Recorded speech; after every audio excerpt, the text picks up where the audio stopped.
ಗರ್ಭಿಣಿಯಾಗಿದ್ದಾಗ delivery ಆಗೋವರೆಗೂ wait ಮಾಡಕ್ ಆಗದೆ ಪ್ರೆಗ್ನೆಂಟ್ ಇದ್ದಾಗಲೇನೆ ನಮಗ ಗಂಡ್ ಮಗು ಆಗುತ್ತೋ ಅಥವಾ ಹೆಣ್ಮಗು ಆಗುತ್ತೋ ಅಂತ ತಿಳ್ಕೊಳ್ಳೋ ಒಂದು ಸಣ್ಣ ಕುತೂಹಲ ಇದ್ದೇ ಇರ್ತದ. ಅಥವಾ ಕೆಲವೊಂದ್ಸಲ ನಮಗ್ ನೋಡ್ಬಿಟ್ಟೆ ನಮ್ ಸುತ್ತಮುತ್ತಲ ಇರೋರು ಗೆಸ್ ಮಾಡ್ತಿರ್ತಾರ ನಮ್ ಕಲರ್ ಮೇಲ ಅಥವಾ ನಾವು ಬೇಬಿ ಬಂಪ್ ಏನ್ ಕ್ಯಾರಿ ಮಾಡ್ತಿರ್ತೀವಲ್ಲ ಆ ಶೇಪ್ ಮೇಲೆ ಆಗಿರಬಹುದು ಅಥವಾ ನಮ್ದು ಕ್ರೇವಿಂಗ್ಸ್ ಇರ್ತಾವಲ್ಲ ಅದ್ರ ಮೇಲೆ ಆಗಿರ್ಬೋದು. ಈ ತರ ಇಂಡಿಕೇಟರ್ಸ್ ಮೇಲೆ ನಮ್ ಸುತ್ತಮುತ್ತಲಿರೋರು ಗೆಸ್ ಮಾಡ್ತಿರ್ತಾರೆ ನಿನ್ ಗಂಡ್ ಮಗುನೇ ಆಗುತ್ತೆ ನಿನ್ಗೆ ಹೆಣ್ಮಗುನೇ ಆಗುತ್ತೆ ಅಂತ. ಬಟ್ ಯಾರು ಏನೇ ಗೆಸ್ ಮಾಡಿದ್ರು ಇದೆಲ್ಲ ಓಲ್ಡ್ ವೈಸ್ ಟೇಲ್ಸ್. ಇದು ಯಾವ್ದೂ ಸೈಂಟಿಫಿಕಲಿ ಪ್ರೂವನ್ ಇಲ್ಲ. ಇದು ಜಸ್ಟ್ ಫಾರ್ ಫನ್ ನಮಗಿರೋ ಕುತೂಹಲ ತಡೆಯಕ್ ಆಗದೆ ನಮ್ ಸಮಾಧಾನಕ್ಕಾಗಿ ಮಾಡ್ಕೊಂಡಿರುವಂತದ್ದು. ಹಿಂಗಾದ್ರೆ ಹಿಂಗೆ ಆಗ್ತದ ಅನ್ನೋದಕ್ಕ ಹೇಳಕ್ಕಂತೂ ಯಾರಿಗೂ ಸಾಧ್ಯ ಇಲ್ಲ. ಅದು ನಮಗ ಡೆಲಿವರಿ ಆದ್ಮೇಲೆನೆ ಗೊತ್ತಾಗ್ತದ. ನಂದು ಟ್ವಿನ್ ಪ್ರೆಗ್ನೆನ್ಸಿ ಆಗಿತ್ತು. ನನಗ ಒಂದ್ ಗಂಡ್ ಮಗು ಒಂದ್ ಹೆಣ್ಮಗು ಆಗಿತ್ತು. ಸೊ ಈ ರೀತಿ ಇಂಡಿಕೇಟರ್ಸ್ ಇಂದ ನನಗಂತೂ ಗೆಸ್ ಮಾಡಕ್ ಆಗಿಲ್ಲ. ಸೊ ಇದನ್ನ ಜಸ್ಟ್ ಫಾರ್ ಫನ್ ರೀತಿಯಲ್ಲಿ ತಗೊಳ್ರಿ ಅಂತ ಹೇಳ್ತಾ ಈ ವಿಡಿಯೋದಾಗ ನಾನು ಟ್ವಿನ್ ಪ್ರೆಗ್ನೆನ್ಸಿಯಲ್ಲಿ ಅಂದ್ರೆ ನನ್ನ ಟ್ವಿನ್ ಪ್ರೆಗ್ನೆನ್ಸಿಯಲ್ಲಿ ನನಗ ಈ ಜೆಂಡರ್ ಇಂಡಿಕೇಟರ್ಸ್ ತಕ್ಕನಾಗೆ ಯಾವ ರೀತಿ ಫೀಲಿಂಗ್ಸ್ ಅಥವಾ ಯಾವ ರೀತಿ ಎಕ್ಸ್ಪೀರಿಯನ್ಸ್ ಆಗಿತ್ತು ಅನ್ನೋದನ್ನ ಹೇಳ್ತಾ ಹೋಗ್ತೀನಿ. ಸೊ ದಟ್ ಯಾರು ಟ್ವಿನ್ಸ್ ಕ್ಯಾರಿ ಮಾಡತ್ತೀರಿ ನೀವು ಕೋರಿಲೇಟ್ ಮಾಡ್ಕೋಬಹುದು ಅಥವಾ ಗೆಸ್ ಮಾಡಕ್ ಆಗ್ತಿತ್ತಂದ್ರೆ ಗೆಸ್ನು ಮಾಡ್ಕೋಬಹುದು. Just like it will be like a fun game ತರ ಅಷ್ಟೇ. ಆಮೇಲೆ ಈ ವಿಡಿಯೋ ನನಗ ರಿಕ್ವೆಸ್ಟ್ ಮಾಡ್ಕೊಂಡಿದ್ರಿ, ಹಾಗಾಗಿ ಈ ವಿಡಿಯೋ ಮಾಡ್ತಾ ಇದ್ದೀನಿ. ಮತ್ತೆ ಇನ್ನೊಂದ್ಸಲ ಹೇಳತ್ತೀನಿ, ಇದು ಜನರಲೈಸ್ಡ್ ವಿಡಿಯೋ ಅಲ್ಲ.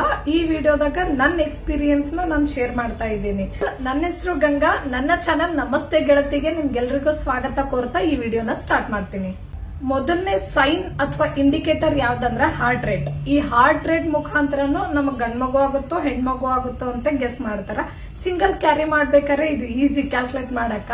ಅದೇ ಈ ಟ್ವಿನ್ಸ್ ಇದ್ದಾಗ ಎರಡು ಬೇಬೀಸ್ ಫೀಟಸ್ ಎ ಮತ್ತು ಬಿ ಅಂತ ನೇಮಿಂಗ್ ಮಾಡಿರ್ತಾರೆ ಡಾಕ್ಟರ್ ಸ್ಕ್ಯಾನ್ ರಿಪೋರ್ಟ್ಸ್ ನಾಗ.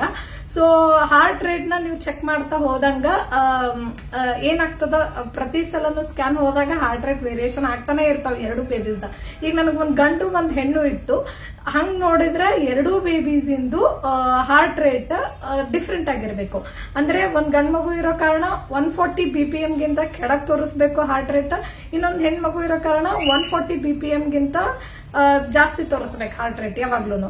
ಬಟ್ ಆ ರೀತಿ ಏನ್ ಆಗಿರ್ಲಿಲ್ಲ ನನಗ. ಫಸ್ಟ್ ಮಂತ್ ಅಲ್ಲಿ ಫಸ್ಟ್ ಟೈಮ್ ಸ್ಕ್ಯಾನ್ ಹೋದಾಗ ಎರಡೂ ಮಗುದು 140 BPM ಗಿಂತ ಕೆಳಗೆ ಇತ್ತು, 120 BPM ಸಮಥಿಂಗ್ ಇತ್ತು.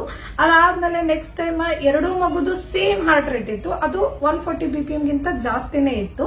ಆಮೇಲೆ ಮತ್ತೆ ನೆಕ್ಸ್ಟ್ ಟೈಮ್ ಮತ್ತೆ 140 BPM ಗಿಂತ ಕೆಳಗೆ ಇತ್ತು ಎರಡು ಮಗುದು. ಈ ರೀತಿ ವೇರಿಯೇಷನ್ಸ್ ಪ್ರತಿ ಸಲ ಇದ್ದೇ ಇತ್ತು ಸ್ಕ್ಯಾನ್ ಹೋದಾಗ. ಸೊ ಅದರ ಮುಖಾಂತರ ನನಗೇನ್ ಗೆಸ್ ಮಾಡಕ್ಕೆ ಆಗ್ತಿರ್ಲಿಲ್ಲ, ಬಿಕಾಸ್ ಪ್ರತಿ ಸಲನು ವೇರಿಯೇಷನ್ ಇರ್ತಿತ್ತು. ಆಮೇಲೆ ಅದೇನ್ 140 BPM ಅದ ಅಲ್ಲ ಅದ್ರಗಿಂತ ಜಾಸ್ತಿ ಕಡಿಮೆ ನೋಡಿಕೊಂಡು ಗೆಸ್ ಮಾಡ್ಬೇಕನ್ನಕ್ಕೂ ನನಗೆ ಆಗ್ತಾ ಇರ್ಲಿಲ್ಲ. ಕೆಲವೊಂದ್ಸಲ ಎರಡೂ ಮಕ್ಕಳದು ಸೇಮ್ ಹಾರ್ಟ್ ರೇಟ್ ಬರ್ತಿತ್ತು.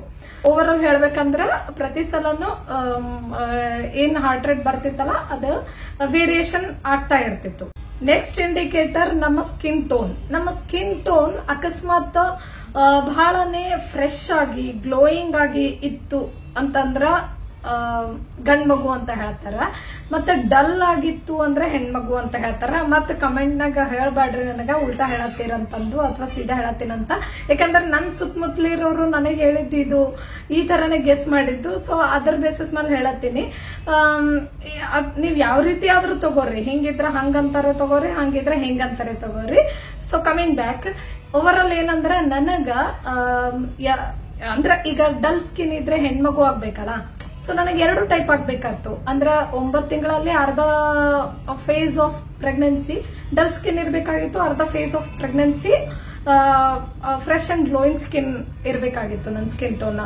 ಅಂದ್ರ ಈ ಇಂಡಿಕೇಟರ್ಸ್ ಪ್ರಕಾರ ಹೋದ್ರೆ ಈ ರೀತಿ ಇರ್ಬೇಕಾಗಿತ್ತು. ಬಟ್ ಹಂಗೇನ್ ಇರ್ಲಿಲ್ಲ. ನನ್ ಇಡೀ ಪ್ರೆಗ್ನೆನ್ಸಿ ಫೇಸ್ ಫ್ರೆಶ್ ಆಗಿತ್ತು, ಗ್ಲೋಯಿಂಗ್ ಸ್ಕಿನ್ ಆಗಿತ್ತು. ನನಗ ಏನೋ ಡಲ್ ಸ್ಕಿನ್ ಅಥವಾ ಪಿಂಪಲ್ಸ್ ಪ್ರಾಬ್ಲಮ್, ಆಕ್ನೆ ಪ್ರಾಬ್ಲಮ್ನು ಆಗ್ತದ ಕೆಲವೊಬ್ಬರಿಗೆ. ನನಗ ಆ ರೀತಿ ಯಾವ್ದು ಪ್ರಾಬ್ಲಮ್ ಆಗಿರ್ಲಿಲ್ಲ.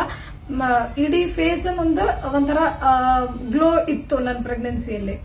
ನೆಕ್ಸ್ಟ್ ಏನಂದ್ರೆ ನಮ್ಮ ಫೇಸ್ ಇಂದ ಕಾಂಪ್ಲೆಕ್ಷನ್ ಅಂದ್ರೆ ನಮ್ಮ ಮುಖದ ಕಾಂಪ್ಲೆಕ್ಷನ್ ಫೇರ್ ಆಗಿ ಬಂದದ ಏನೋ ಡಾರ್ಕ್ ಆಗಿ ಕಾಣಿಸ್ಲತ್ತೀವಿ. ಈ ರೀತಿನೂ ಚೇಂಜ್ ಆಗ್ತದ ಕೆಲವೊಬ್ಬರಿಗೆ ಪ್ರೆಗ್ನೆನ್ಸಿಯಲ್ಲಿ. ನಮ್ದು ಸ್ಕಿನ್ ಬಹಳನೇ ಡಾರ್ಕ್ ಆಗಿತ್ತು ಅಂದ್ರೆ ನಮ್ಮ ಮುಖದ ಕಲರ್ ಡಾರ್ಕ್ ಆಗಿತ್ತು, ಕಪ್ಪಗಾಗಿತ್ತು ಬಣ್ಣ ಅಂತಂದ್ರೆ ಹೆಣ್ಮಗು ಆಗ್ತದ, ಮತ್ತ ಬಿಳಿ ಆಗಿತ್ತು ಬಣ್ಣ ಅಂತಂದ್ರೆ ಗಂಡ್ ಮಗು ಆಗ್ತದ ಅಂತ ಹೇಳ್ತಾರ. ಬಟ್ ನಂದು ಟ್ವಿನ್ಸ್ ಇರೋ ಸಲುವಾಗಿ ಅದು ಗಂಡ್ ಮಗು ಮತ್ತ ಒಂದು ಹೆಣ್ಮಗು ಇತ್ತು. ಹಂಗಂದ್ರೆ ನಂದು ಒಂದ್ ಸ್ವಲ್ಪ ದಿನ ಕಪ್ಪಗಾಗಿರ್ಬೇಕಾಗಿತ್ತು ಬಣ್ಣ, ಇನ್ನೊಂದ್ ಸ್ವಲ್ಪ ದಿನ ಬೆಳ್ಳಗಾಗಿರ್ಬೇಕಾಗಿತ್ತು ಈ ಇಂಡಿಕೇಟರ್ ಪ್ರಕಾರ ಹೋದ್ರೆ. ಬಟ್ ಹಂಗೇನ ಆಗಿರ್ಲಿಲ್ಲ. ನಂದು ಇಡೀ ಪ್ರೆಗ್ನೆನ್ಸಿ ಫೇಸ್ ಅಲ್ಲಿ ನಂದು ಮುಖದ ಕಾಂಪ್ಲೆಕ್ಷನ್ ಫೇರ್ ಆಗೇ ಇತ್ತು. ಮಾಮೂಲಾಗಿ ನಾರ್ಮಲ್ ಆಗಿ ನಂದು ಫೇರ್ ಕಾಂಪ್ಲೆಕ್ಷನ್. ಪ್ರೆಗ್ನೆನ್ಸಿಯಲ್ಲಿನೂ ಯಾವುದೇ ರೀತಿ ನನ್ನ ಸ್ಕಿನ್ ಕಲರ್, ಫೇಸ್ ಮೇಲಿನ ಕಲರ್ ಏನೂ ಚೇಂಜ್ ಆಗಿರ್ಲಿಲ್ಲ.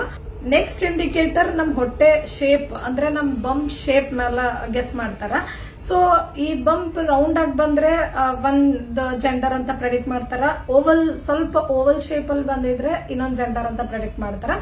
ಒಂದು ಬಂಪ್ ಶೇಪ್ ರೌಂಡ್ ಆಗೇ ಇತ್ತು. ನೆಕ್ಸ್ಟ್ ಏನಂದ್ರೆ ಬಂಪ್ ಯಾವ ರೀತಿ ಕ್ಯಾರಿ ಮಾಡತ್ತೀರಿ ಅಂದ್ರೆ ತುಂಬಾ ಲೋ ಕ್ಯಾರಿ ಮಾಡತ್ತಿದ್ರ ಅಂದ್ರ ಒಂದ್ ಜೆಂಡರ್, ಹೈ ಆಗಿ ಕ್ಯಾರಿ ಮಾಡತ್ತಿದ್ರ ಅಂದ್ರೆ ಒಂದ್ ಜೆಂಡರ್ ಅಂತ ಪ್ರೆಡಿಕ್ಟ್ ಮಾಡ್ತಾರ. ಬಟ್ ನಂದು 2 ಮಗು ಇತ್ತು. ಹಂಗಂತ ಕೆಲವು ದಿನ ಲೋ ಅಥವಾ ಕೆಲವು ದಿನ ಹೈ ಕ್ಯಾರಿ ಹಂಗೇನ್ ಆಗಿರ್ಲಿಲ್ಲ ನನಗ. ಇಡೀ ನಂದು ಯಾವಾಗ ಬಂಪ್ ಬಹಳನೇ ವಿಸಿಬಲ್ ಆಗಿ ಕಾಣಿಸಕ್ ಸ್ಟಾರ್ಟ್ ಆಯ್ತು ಅವಾಗಿಂದ ಆದಷ್ಟು ಲೋ ಆಗೇನೆ ಕ್ಯಾರಿ ಮಾಡತ್ತಿದೆ. ನೆಕ್ಸ್ಟ್ ಏನಂದ್ರ ಮಾರ್ನಿಂಗ್ ಸಿಕ್ನೆಸ್, ವಾಮಿಟಿಂಗ್ ಆಗೋದು ಮತ್ತ ನಾಜಿಯಾ, ಈ ತರ ಫೀಲಿಂಗ್ಸ್ ಜಾಸ್ತಿ ಇದ್ರೆ ಒಂದ್ ಜೆಂಡರ್, ಇನ್ನು ಕಮ್ಮಿ ಇದ್ರ ಅಥವಾ ಇರ್ಲೇ ಇಲ್ಲ ಅಂದ್ರೆ ಇನ್ನೊಂದ್ ಜೆಂಡರ್ ಅಂತ ಪ್ರೆಡಿಕ್ಟ್ ಮಾಡ್ತಾರ. ಸೊ ಈ ಇಂಡಿಕೇಟರ್ ಪ್ರಕಾರ ನಂದು ಹೇಳ್ಬೇಕಂದ್ರೆ ನಂದು ಮಾರ್ನಿಂಗ್ ಸಿಕ್ನೆಸ್ ತೀರಾ ಜಾಸ್ತಿ ಇತ್ತು. ಅದು first 3 months it was at the peak level ಅಂತಾನೆ ಹೇಳ್ಬಹುದು. ಅದೇ ರೀತಿ ನೋಡಿದ್ರೆ ಯಾವ್ದೋ ಒಂದ್ ಜೆಂಡರ್ ಕಡೆ ಅಲೈನ್ ಆಗ್ತದೆ. ನೆಕ್ಸ್ಟ್ ನಮ್ಗ ಆಹಾರದ ಮೇಲೆ ಆಗೋ ಕ್ರೇವಿಂಗ್ಸ್ ಅಂದ್ರೆ ನಮಗ ತುಂಬಾ ಸ್ಪೈಸಿ ಫುಡ್ಸ್ ತಿನ್ಬೇಕು ಅನ್ಸ್ಲತ್ತಿತ್ತಂದ್ರ ಗಂಡ್ ಮಗು ಅಂತ ಹೇಳ್ತಾರ. ಬಹಳ ಶುಗರ್ ಕ್ರೇವಿಂಗ್ಸ್ ಎಲ್ಲ ಜಾಸ್ತಿ ಇತ್ತು ಅಂತಂದ್ರೆ ಹೆಣ್ಮಗು ಅಂತ ಹೇಳ್ತಾರ. ನನಗೆ 2 ಮಗು ಇತ್ತು. ಮೋಸ್ಟ್ ಪ್ರಾಬಬ್ಲಿ ಅದಕ್ಕೆ ಏನು ನನಗ ಸ್ಪೈಸಿ ಫುಡ್ಸ್ ಮತ್ತ ಸ್ವೀಟ್ ಕ್ರೇವಿಂಗ್ಸ್ ಎರಡರ ಮೇಲೂ ಕ್ರೇವಿಂಗ್ಸ್ ಜಾಸ್ತಿನೇ ಇತ್ತು. ಖರೆ ಹೇಳ್ಬೇಕಂದ್ರ ಮಾಮೂಲಾಗಿ ನಾರ್ಮಲ್ ಆಗಿ ಇದ್ದಾಗ ನನಗ ಸ್ವೀಟ್ ಮೇಲೆ ಅಷ್ಟೊಂದೇನೆ ಒಲವು ಇಲ್ಲ. ಸಡನ್ ಆಗಿ ಪ್ರೆಗ್ನೆನ್ಸಿಯಲ್ಲಿ ಆಗಿರೋ ಚೇಂಜ್ ಇದು ಬದಲಾವಣೆ ಆಯ್ತು. ಏನಂದ್ರೆ ಸಡನ್ ಆಗ ಸ್ವೀಟ್ ಕ್ರೇವಿಂಗ್ಸ್ ಸ್ಟಾರ್ಟ್ ಆಯ್ತು. ಸೊ ಓವರ್ ಆಲ್ ನನಗ ಸ್ಪೈಸಿ ಮೇಲೂ ಕ್ರೇವಿಂಗ್ಸ್ ಇತ್ತು, ಸೋರ್ ಅಂದ್ರೆ ಹುಳಿ ಇರುವಂತ ಆಹಾರದ ಮೇಲೂ ಕ್ರೇವಿಂಗ್ಸ್ ಇತ್ತು, ಅದ್ರ ಜೊತೆಗೆ ಸ್ವೀಟ್ ಮೇಲೂ ಕ್ರೇವಿಂಗ್ಸ್ ಇತ್ತು. ಈ ಇಂಡಿಕೇಟರ್ ಕೂಡ ಮಿಕ್ಸ್ಡ್ ಆಗಿತ್ತು ನೋಡ್ರಿ. ಸೊ ಇದನ್ನು ನನಗ ಈ ಇಂಡಿಕೇಟರ್ ಪ್ರಕಾರ ಹೋದ್ರೆ ಗಂಡ್ ಮಗು ಮತ್ತ ಹೆಣ್ಮಗು ಇದ್ದದ್ದು ಕರೆಕ್ಟ್ ಅಂತಾನೆ ಅನಿಸ್ತದ. ನೆಕ್ಸ್ಟ್ ಇಂಡಿಕೇಟರ್ ನಾವು ಪ್ರೆಗ್ನೆಂಟ್ ಇದ್ದಾಗ ಬಂಪ್ ಮೇಲೆ ಮೂಡೋ ಬೆಲ್ಲಿ ಲೈನ್, ಆ ಲೈನ್ ಜಿಗ್ಜಾಗ್ ಇದ್ರೆ ಒಂದ್ ಜೆಂಡರ್, ಸ್ಟ್ರೇಟ್ ಆಗಿ ಮೂಡಿತ್ತಂದ್ರೆ ಇನ್ನೊಂದ್ ಜೆಂಡರ್ ಅಂತ ಪ್ರೆಡಿಕ್ಟ್ ಮಾಡ್ತಾರ. ನನಗಂತೂ ಸ್ಟ್ರೇಟ್ ಆಗೇ ಇತ್ತು. All through the pregnancy straight line ಇತ್ತು. ನೆಕ್ಸ್ಟ್ ನಾವು ಮಲ್ಕೊಳ್ಳೋ ಪೊಸಿಷನ್, ಸ್ಲೀಪಿಂಗ್ ಪೊಸಿಷನ್ ಜಾಸ್ತಿ ಲೆಫ್ಟ್ ಸೈಡ್ ಇತ್ತು ಅಂದ್ರೆ ನಮಗ ಅದು ಅನಿಸ್ತದ ನಾವು ಲೆಫ್ಟ್ ಸೈಡ್ ಮಲ್ಕೋಬೇಕಂತ. ಬೇಕಂತೆ ಹೋಗಿ ಲೆಫ್ಟೇ ಮಲ್ಕೊಳ್ಳೋದಲ್ಲ, ಅದು ನಮಗ್ ಜಾಸ್ತಿ ಅಲೈನ್ ಆಗಿರ್ತೀವಿ ಆ ಕಡೆ ಲೆಫ್ಟ್ ಸೈಡೇ ಮಲ್ಕೊಳ್ಬೇಕಂತ. ಯಾವಾಗ ಮಲ್ಕೊಂಡಾಗ ಒಂದೇ ಪೊಸಿಷನ್ ಆಗಿ ಮಲ್ಕೋತಿರ್ತೀವಿ, ಇದರ ರೈಟ್ ಸೈಡ್ ಅವ್ರ ಲೆಫ್ಟ್ ಸೈಡ್. ಆ ತರ ಇದ್ದಾಗ ಅದನ್ನು ಒಂದು ಇಂಡಿಕೇಟರ್, ಅದ್ರ ಮೇಲೂ ಗೆಸ್ ಮಾಡ್ತಾರೆ ಜೆಂಡರ್ನ. ನನಗ ಜಾಸ್ತಿ ಲೆಫ್ಟ್ ಸೈಡೇ ಮಲ್ಬೇಕು ಅನಿಸ್ತಿತ್ತು. ರೈಟ್ ಸೈಡ್ ಕಡೆ ನಾನಾಗೆ ತಲೆಯಲ್ಲಿ ಇಟ್ಕೊಂಡು ಆ ಸೈಡ್ ಟರ್ನ್ ಆಗ್ತಿದೆ. ಬಟ್ ಆದಷ್ಟು ಲೆಫ್ಟ್ ಸೈಡ್ ಅಲ್ಲೇ ಸ್ಲೀಪಿಂಗ್ ಪೊಸಿಷನ್ ಇತ್ತು. ನೆಕ್ಸ್ಟ್ ಇಂಡಿಕೇಟರ್ ನಮ್ಮ ಹೇರ್ ವಾಲ್ಯೂಮ್, ಅಂದ್ರೆ ನಮ್ ಕೂದಲು ಬಹಳ ದಟ್ಟವಾಗಿ ಬರತ್ತಿದ್ವು, ಥಿಕ್ ಆಗಿ ಸ್ಟ್ರಾಂಗ್ ಆಗಿ ಇತ್ತು ಅಂದ್ರೆ ಒಂದ್ ಜೆಂಡರ್. ಮತ್ತೆ hair loss, hair fall problem ಎಲ್ಲ ಜಾಸ್ತಿ ಆಗ್ಲತ್ತಿತ್ತು ಪ್ರೆಗ್ನೆನ್ಸಿನಾಗ ಅಂತಂದ್ರೆ ಇನ್ನೊಂದ್ ಜೆಂಡರ್ ಅಂತ ಪ್ರೆಡಿಕ್ಟ್ ಮಾಡ್ತಾರ. ನನ್ ಟೈಮ್ನಾಗ ನನ್ಗ ಹೇರ್ಸ್ ಥಿಕ್ ಆಗಿ ಸ್ಟ್ರಾಂಗ್ ಆಗಿ ಬರಕತ್ತಿದ್ವು. ಸೊ ಇದ್ರ ಪ್ರಕಾರ ಹೋದ್ರೆ ಒಂದ್ ಜೆಂಡರ್ ಕಡೆನೆ ಪ್ರೆಡಿಕ್ಟ್ ಮಾಡಬಹುದು. ನೆಕ್ಸ್ಟ್ ನಮ್ ಡೆಲಿವರಿ ಯಾವಾಗ ಆಗ್ತದ ಅದ್ರ ಮೇಲೂ ಪ್ರೆಡಿಕ್ಟ್ ಮಾಡ್ತಾರ. ಅಂದ್ರ ಡಾಕ್ಟರ್ ಏನ್ ನಮಗ್ ಡ್ಯೂ ಡೇಟ್ ಕೊಟ್ಟಿರ್ತಾರಲ್ಲ, ಆ ಡ್ಯೂ ಡೇಟ್ ಮೀರಿ ಹೋಯ್ತು ನಮ್ ಡೆಲಿವರಿ ಅಂತಂದ್ರ ಅವಾಗ ಹೆಣ್ಮಗು ಆಗ್ತದ. ಡ್ಯೂ ಡೇಟ್ ಗಿಂತ ಮುಂಚೆ ಆದ್ರೆ ಗಂಡ್ ಮಗು ಆಗ್ತದ ಅಂತ ಹೇಳ್ತಾರ. ನಂದು ಆಕ್ಚುಲಿ ಡ್ಯೂ ಡೇಟ್ ಗಿಂತ ಮುಂಚೆ ಆಗಿತ್ತು, ಅದು ಒಂದ್ 3-4 days ಅಷ್ಟೇ. ಸೊ ಇದಿಷ್ಟು ಜೆಂಡರ್ ಇಂಡಿಕೇಟರ್ಸ್ ಇದ್ವು. ಈ ಇಂಡಿಕೇಟರ್ಸ್ ಸಮನಾಗಿ ನಮ್ಮ ಎಕ್ಸ್ಪೀರಿಯನ್ಸಸ್ ಮಾಲ, ನಮ್ ಫೀಲಿಂಗ್ಸ್ ಮಾಲ ಜೆಂಡರ್ನ ಗೆಸ್ ಮಾಡುವಂತದ್ದಾಗಿತ್ತು. ಸೊ ನಿಮ್ಗೇನಾದ್ರೂ ಈ ವಿಡಿಯೋ ಇಷ್ಟ ಆದ್ರೆ ಲೈಕ್ ಮಾಡ್ರಿ ಮತ್ತೆ ಕಮೆಂಟ್ ಮಾಡ್ರಿ ಹೆಂಗನ್ನಿಸ್ತು ಅಂತ. ಹಾಗೆ ಇದೇ ರೀತಿ ಯಾವ್ದಾದ್ರು ಬೇರೆ ಇಂಡಿಕೇಟರ್ಸ್ ನಿಮಗ್ ಗೊತ್ತಿತ್ತಂದ್ರ ಅದು ಕೂಡ ಕಮೆಂಟ್ ಸೆಕ್ಷನ್ ನಾಗ ಹೇಳ್ರಿ ಅಂತ ತಿಳಿಸ್ತಾ ಇಲ್ಲಿಗೆ ಈ ವಿಡಿಯೋನ ಮುಗಿಸ್ತಾ ಇದ್ದೀನಿ. ಮತ್ತೆ ನೆಕ್ಸ್ಟ್ ವಿಡಿಯೋದಲ್ಲಿ ಮೀಟ್ ಆಗೋಣ. ಅಲ್ಲಿವರೆಗೂ ಬಾಯ್, ಟೇಕ್ ಕೇರ್.